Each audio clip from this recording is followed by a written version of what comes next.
It's gonna sound incredibly sappy, but the Spyro games are more important to me than I've ever let anyone know. Experiencing them for the first time as a little kid, they played into my already expanding imagination and allowed me to explore worlds I couldn't fathom and introduced me to characters I would never forget. See, the N64 might have been the first console I ever played, but the PlayStation 1 was the first console I loved. The countless hours I'd poured into demo discs, A Bug's Life, Spider-Man, even those stupid Mary-Kate and Ashley games. Like, if there's one thing I can look back on and realize, it's that having an older sister means you're gonna do some wacky stuff as a child. Somehow I missed out on Crash Bandicoot, an enigma I'll never understand. My older brother loved platformers, but never had any of those games. It was only until I'd bought Crash Bash off of eBay that I got to experience the true PS1 magic. From a childhood spent playing games like Hot Wheels Turbo Racing, Medal of Honor, or even Tony Hawk's Pro Skater, the games I remember with the fondest memories are Insomniac's Spyro Trilogy. 3 games crafted with such love, care, and attention, and it's only now, some 20 years after the release of the first, that they're coming back, fully remade from the ground up for this console generation. I've heard a lot of people ask, why now? Why not remake this 7 years ago instead of Skylanders? Well, it's important to realize expectations. Back in 2011, nobody could have cared less about Spyro. The character had been through such titles as the Legend of series that lots of fans had moved on, myself included. It's only with the recent success garnered by the Crash Insane trilogy that Spyro's rightful time has come. However, I think another reason might prove true as well. Kids who once played this game in its heyday have grown up and are experiencing a little thing known as nostalgia.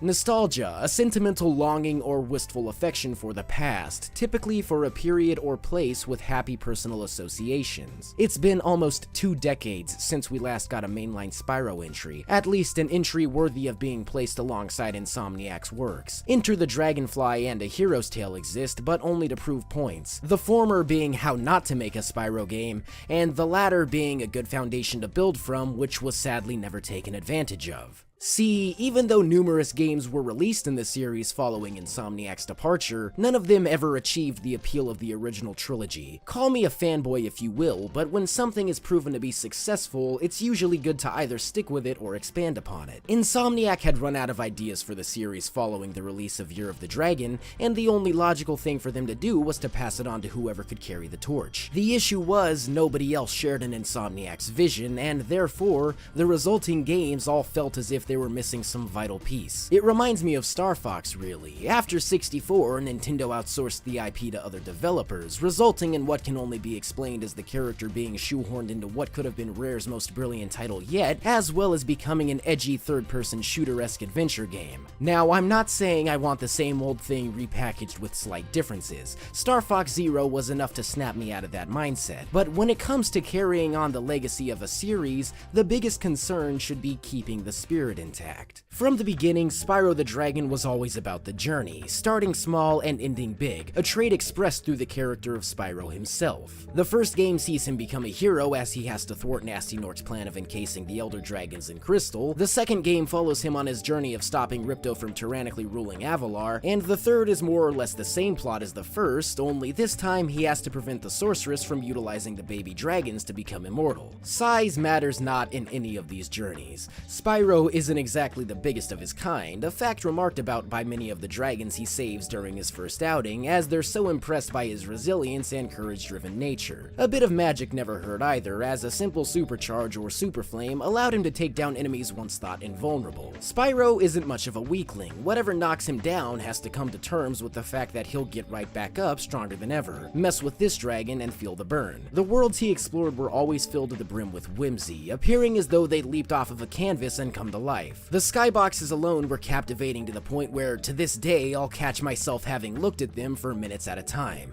If there's one thing these games undoubtedly achieved, it was making the worlds feel alive. Characters would interact with each other, infighting between enemies was a common sight, and at the core of it all was the atmosphere set in place. Vast arrays of color filled the screen, producing fantastical sights. Stuart Copeland's unforgettable score set the mood, whether it was easygoing, fast-paced, or epic. Lots of people have had in-depth in-depth discussions about the music in these games, and still none of them have ever been able to explain what makes it so memorable. In fact, I myself can't put into words how these tracks make me feel despite having heard them practically my whole life. It's uncommon when a game's soundtrack is so recognizable that you could play it almost anywhere and someone would know what it was from. Perhaps it's due to the distinct sound courtesy of Copeland himself, or maybe because of the sheer iconicism. Now, that's a word that describes this trilogy as a whole: iconic. Never before had achievements such as in-level loading or world processing been made. Sure, Super Mario 64 was technically more impressive and also fully 3D from the get-go, and even Naughty Dog raised the bar with the way levels were processed in the first Crash game. But what Insomniac achieved had, in a way, influenced the industry standard. It's poetic almost. The games that played a part in making some of the biggest titles to this day possible are evolving to make use of the latest and greatest. No longer will the engine process faraway objects at lower poly counts, instead making use of modern draw distance techniques and anisotropic filtering. It makes sense for these games to be redone with what's available now since they led to its creation. Think of stop motion and CGI. One led to another, and movies like King Kong were given new life by means of modern technology. It's come up quite often that the charm of these games were their limitations, but the way I see it, the actual charm came from their achievements. Mark Cerny himself stated that he wanted a game capable of providing a full 3D panoramic view free of fog, and despite the restrictions set in place by the PS1's hardware, Alex Hastings created an engine that did just that. Would any of the Spyro games achieve the accolades they did if they looked like this? Possibly, but they would have been much more claustrophobic experiences. In turn, such a way of doing things could have changed the games entirely. Levels like Lofty Castle and even Fracture Hills and Fireworks Factory in the latter games would be completely different. Just think about all of those beautiful skyboxes and try imagining them shrouded in fog. Ugh. Maybe it's because I've gotten older, but the idea of revitalizing a character's image doesn't bother me anymore. I remember being a kid and becoming infuriated when I saw Crash's new design for the Mutant games, which was quickly followed by utter disgust upon seeing Spyro Skylander's design for the first time. Even with all of that, Toys for Bob has remained about as faithful to the original vision as possible. Spyro still looks like Spyro, and the worlds look as beautiful as I thought they did when I was a kid. Do you remember playing this for the first time and thinking, wow, it doesn't get any more realistic than this? Good times. In fact, that's another strong point for this remake. Nowadays, we've achieved such a high level of photorealism in games that it's insane. Uncharted 4, God of War, Detroit Become Human. Show someone a screenshot from any of these and they'll have to stop and analyze the image for a good while. Now, I'm not saying these games ever looked photorealistic, but the brilliance of them being remade is that we get to relive the way we felt about them all those years ago. That's my biggest point in regards to this entire thing, keeping the spirit intact, and from everything I've seen, that's what's going on here. Finally, Spyro gets to return, and in the greatest way possible, by evolving. And that is why the Spyro Reignited Trilogy is important.